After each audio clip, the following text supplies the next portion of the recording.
তো গাইজ আজকে আমরা বাংলা ক্যালেন্ডার নিয়ে আলোচনা করব।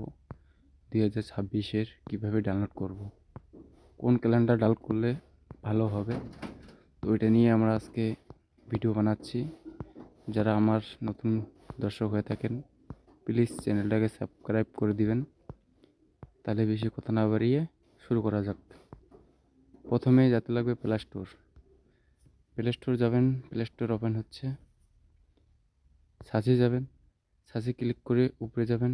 উপরে যে এখানে সার্চ করবেন বাংলা ক্যালেন্ডার, যেমন আমার এখানে আছে বাংলা ক্যালেন্ডার সার্চ করে 2026 দেবেন।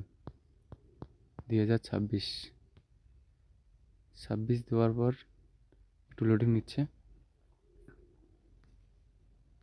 তো লোডিং হচ্ছে, দেখো সবার উপরে আছে ক্যালেন্ডারটা, এখানে ক্লিক করবেন।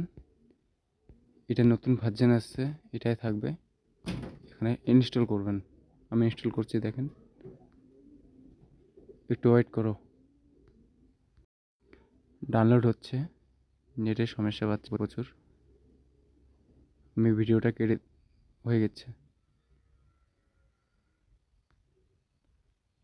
তো এটা ইনস্টল হওয়ার পর এটা আমরা ওপেন করব। তো আমাদের অ্যাপস ডাউনলোড হয়ে গেছে, এখন আমরা ওপেনে টিক করব। ওপেনে টিক করার পর তো গাইস আমাদের ক্যালেন্ডার ডাউনলোড হয়ে গেছে। এখন আমরা এখানে সব কিছু দেখতে পারবে, রাশিফল, পূর্ণিমা, একাদশী কবে, সূর্যগ্রহণ কবে, কোন দিন, পুজো কবে, জন্ম ডেট অফ বার্থ কবে, বিয়ের তারিখ, সব দেখতে পারবে এখানে।